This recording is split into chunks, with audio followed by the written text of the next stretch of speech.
Hello everybody, it's Peter the Rock. I'm at the Chesham Cemetery, and here is a sort of what was once some kind of entrance house, covered in flint.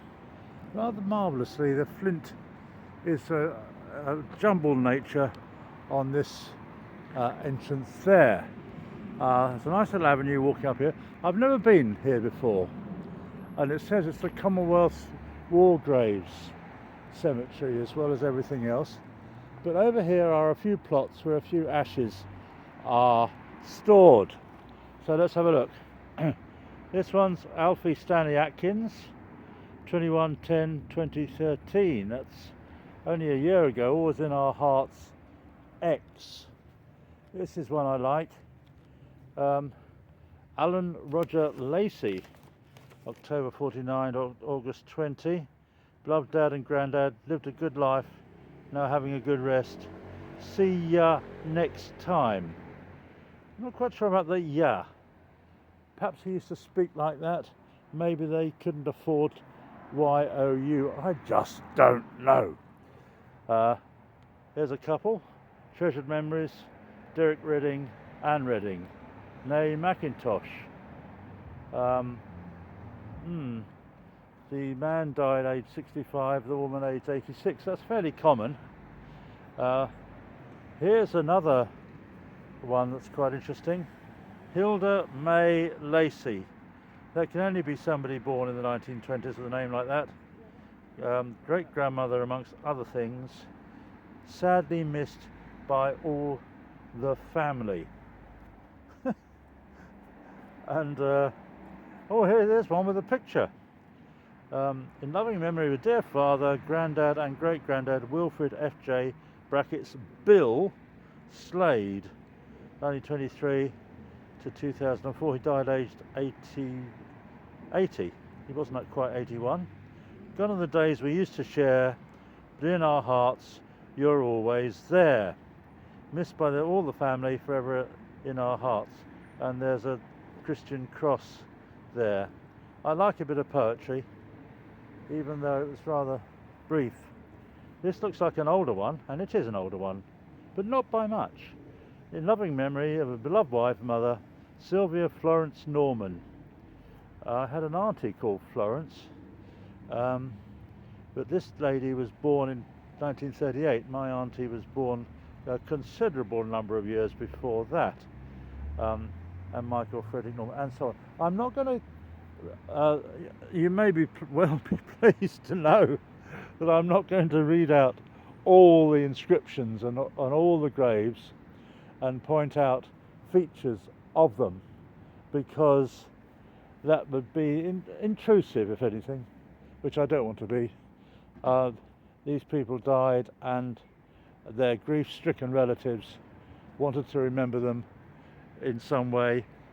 And who's to say there's anything wrong with that? It's a good thing, really, and they will be there for an extremely long time.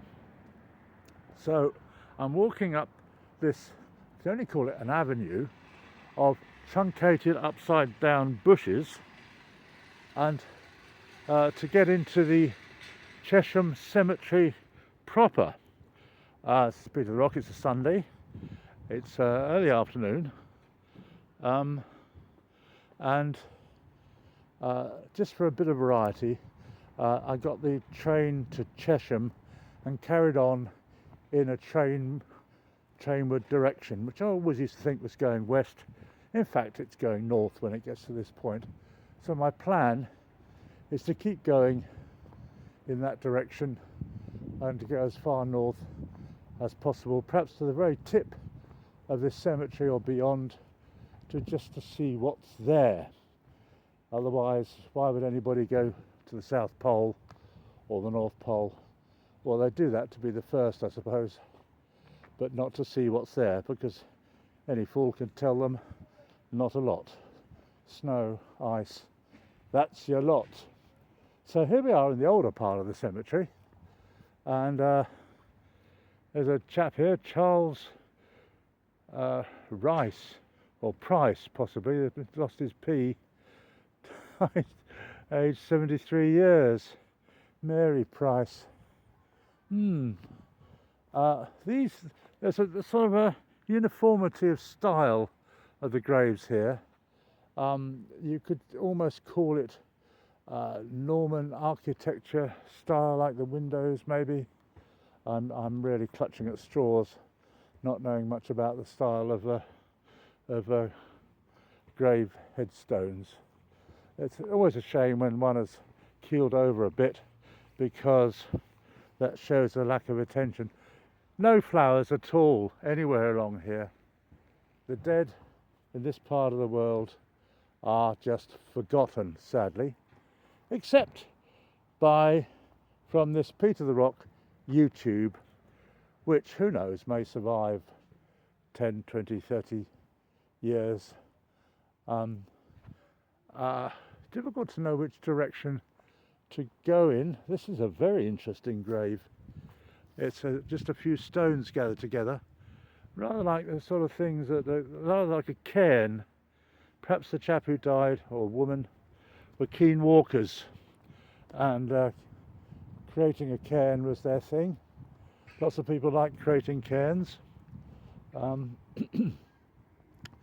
the graves the headstones are all of a uniform style. It makes me think that somebody locally did this full time and made a lot of them. And wouldn't that be an awful interview, folks? You know, your beloved parent or spouse or whatever passed away, and you somehow get permission to actually bury them, and you talk to the stonemason, or well, more likely the undertaker, and they probably give you a catalogue of different styles, and you may well fall out. Oh, I want a straight one. No, I want a curvy one. I want a Norman one. No, I want a Roman one. Over there, on that cross, is a bird. It's a carved bird. I like that. Bit of art. Nothing like a bit of art to make a graveyard interesting. And I try to entertain with my knowledge of art, which is almost zero, geography, history.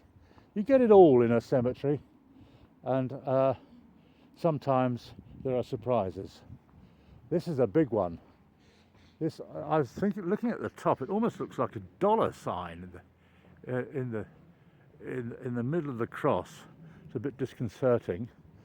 In loving memory of William John Abbott. It doesn't say Bill in brackets here. This chap was William, and he was going to stay William, who died 1937, age 72. Thank God for the remembrance of a dear husband, also of Ada Sarah Abbott, beloved wife of said William John. Now that grave is in good nick. 1937 is 87 years ago, so there's some decent, serious marble or stone gone into making that. Of course, in death we are all equal. You can't take it with you, but some people perhaps feel they ought to leave a memorial fitting of their status in life. Reminds me of the film in Search of the Lost Grail, and where he has to choose the Holy Grail, and he chooses a very nice one. Of course, that's the wrong one. He goes up and then he chooses the humble one, and that's the right one. So there we are. Treasured memories of Frank James Pierce, dearly loved husband, father and grandfather, who died 1971, aged 88, and his beloved wife, who died 19 years later. As I say, that's about par. This is a big one. Looks like greatest memory of Henry Glenister Rose, beloved husband, etc. And that's, I think you call that marble, sort of rose marble, so that's quite appropriate. So there we are. Wander around a cemetery, folks, and you may even find a relative. who knows, but there's always plenty to see, even if it's just the art of a bird attached to a cross, which you can see down there. Thanks a lot for watching. It's Peter the Rock. It's Sunday the 17th of November. Smile, like, subscribe, ring the bell, whatever you want. It's all free. Thank you very much. Cheers.